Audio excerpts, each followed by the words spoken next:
Hello everyone, I wanted to do a quick book chat. This is basically going to be a mini haul and also what I read recently. So I want to show a few things that I finished up recently. This is mainly within the work week I finished these. So the first one was Hey Bert, which is by Roberto Pastore or something. He is on BookTube and I just think he is the best to watch his videos. He's just this really cool guy that kind of lives life his own way. He's a poet and I think he's a crossing guard, and his wife does yoga and she's the coolest, and they both seem kind of into the 90s, which just to support his 90s. I'm rocking 90s hair today, Do you remember when people used to do this with butterfly clips? Anyway, I think he's a really interesting person and it was really cool to be able to read his poems. I definitely have some favorites in here, and I told him what they were, sent him a private message. There's one about baths that I'm a huge fan of, mainly because I love baths. There were a few that were just about well, I don't want to say they're about this, but they mentioned books and staying in and just I don't know, there's just such a cozy feel to many of these. And it wasn't what I was expecting, because I feel they were more serious than I was expecting, but I really, really enjoyed them. I think that when you read someone's poetry, it's kind of catching a glimpse of their soul that you might not be able to see necessarily when you're just watching their BookTube videos. So I love this. I will link to his channel below. Him and his wife share a channel, so it's really both of theirs. And then this is a book that I got based only on the cover. 41 Reasons I'm Staying In, a celebration of introverts. And I am a very proud introvert, INFJ for sure. This COVID time period, I don't want to minimize it at all. Loads of people have died. It's very serious. Loads of people have gotten COVID and then are dealing with long-term impacts. So that is not what I'm talking about. I'm not talking about the actual COVID, but the part of being on lockdown and staying inside and stuff like that. That was not difficult for me at all, or at least I didn't feel it was difficult for me.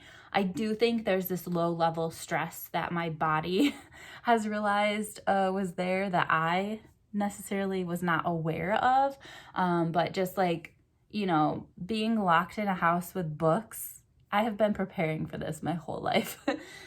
So I really thought this book was going to be really cool. And basically there's some Seinfeld episode apparently that the author made this book, it gave her the idea to make this book, and it is just all these pictures and then the excuse for why you would stay in. So this is someone jamming, and that's the excuse why they're staying in. And then there's also jamming, actually making jam. And I guess I was a bit disappointed. The illustrations are really cool, but it just was not really what I was thinking. So I'm going to be giving this book away somehow. I don't know how. I'm not keeping it. It wasn't my jam. The next book was my jam. The next book is The Nature of Fragile Things, and it's by Susan Meisner. So a lot of people have been talking on BookTube about Susan Meisner, and I decided to give this book a try. This just came out on Tuesday. It's Thursday when I'm filming this. So it literally came out 2 days ago. And she already is an auto buy for me. This is my first book by her, but every single new book that comes out will be an auto buy. This book was so good. It takes place, I want to say, in the early 1900s. I know it ends a little bit farther in the future in 1920 or 20 something. I think it's 1920. It ends in 1926, but that's quite a few years after all the main events have happened. So I would say in the early 1900s is when this is happening. Basically, this girl is living in Ireland. She moves to New York and she's living, I think, in Manhattan, and it's just really a hot mess of a situation. She doesn't have a lot of money. She's kind of in this tenement house. They don't have a lot of food. Like, it's just not the best situation. So she decides she's going to get herself out of it, and she finds an ad for this guy that wants a husband, or a wife, sorry. This guy who wants a wife. And so she answers it, and she goes to California, and they get married, like, instantly. Like, there's not even like, hey, let's hang out for a few days, or let's hang out for a week.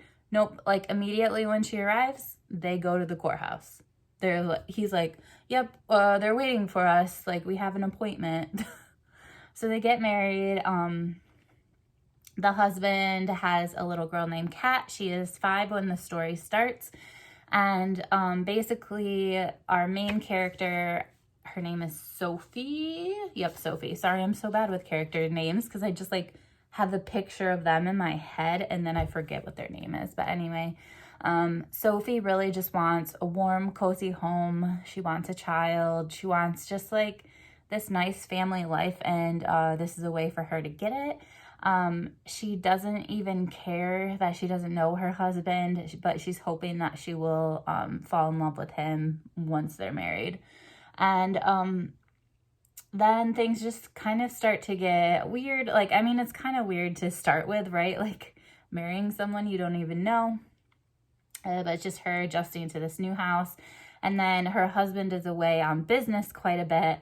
And it's just like kind of weird because she doesn't really know much about like his business, like what he does. Like, apparently he sells insurance, but she doesn't even know the company that he works for. Like, it's just very weird. And things get weirder and weirder and crazy. And last night I was so excited to go to yoga class at 7 o'clock. It was yin yoga. And I just read this line and I was like, holy shit. Like, how am I supposed to go to yoga class now? And I went anyway, you know, because real people. I haven't seen real people in a while. But this book was so twisty and so good, and historical fiction. And anyway, I loved it. I need to read all her other books now, and definitely auto buy. So those are the books I read. And now for a little haul. Somebody just dropped off a package, and it is this book, which was also on the NPR Book Concierge list for 2020. So I'm adding it to my stack that I talked about yesterday. It is called Slippery Creatures. And this is what it says. Will Darling came back from the Great War with a few scars, a lot of medals, and no idea what to do next. Inheriting his uncle's chaotic secondhand bookshop is a blessing until strange visitors start making threats. First, a criminal gang, then the War Office, both telling Will to give them information they want or else. Sounds pretty good. I mean, just like mention a bookstore and I'm in, to be quite honest. And then my friend Anita sent me a package with 2 books she's already read, and she's just giving them to a new home. And I am so freaking grateful because Anita is a commenter. She doesn't have her own YouTube channel. I think she should, because she has so much to say. She's so insightful, and she has like a really soothing Southern accent. Anyway, she sent me Know My Name, which I've been wanting to read forever. Then she gave me Race Against Time, which I've never heard of. But first of all, it's signed. So let's just look at that beauty for a second. And second of all, this is what it's about. It says, on June 21, 1964, more than 20 Klansmen murdered 3 civil rights workers. The killings in, I shouldn't even say it like this because it's like actually happened. The killings in what became known as the Mississippi Burning Case were among the most brazen acts of violence during the civil rights movement. Even though the killers' identities were an open secret, no one was charged with murder, and the months and years that followed, it would take up to 41 years before the mastermind who brought to trial and convicted for 3 innocent lives he stole. In all those years, if there's one person that made justice possible, it is investigative reporter Jerry Mitchell. So I think this is like the true crime story of those people who were murdered, like getting justice and like finding the killers. So anyway, I don't know. Like, I don't know anything about this, and I feel like I should. So I think that this will be an interesting read, and it'll probably make me really mad, but there is that. So thank you so much, Anita. I'm curious what you guys are going to be up to this weekend as far as reading. Tomorrow I'm getting my second COVID shot, which from everyone I've talked to, they have pretty severe side effects and are kind of sick for a day or two. So I'm kind of planning to be sick the whole weekend, and we'll see if I feel well, then it will be a good surprise. But planning for the worst, hoping for the best. And I just have a lot of books and stuff that I can just be reading. And yeah, that's that. We're also supposed to get a huge snowstorm, so I'm hoping that it is safe for me to get to my COVID appointment. Like, honestly, I would probably walk there if I needed to, but I hope they don't cancel it or anything, and I'll just leave early and allow extra time and all that. It looks like it just started snowing. I heard people in Wisconsin being like, it went from snowing to a blizzard in like 30 seconds. And I heard it was in Chicago, and it officially now is here. So I'm gonna stop my cats from fighting, and I'm going to just have a cozy reading night. I hope you guys have a good one, and I'll talk to you later. Bye.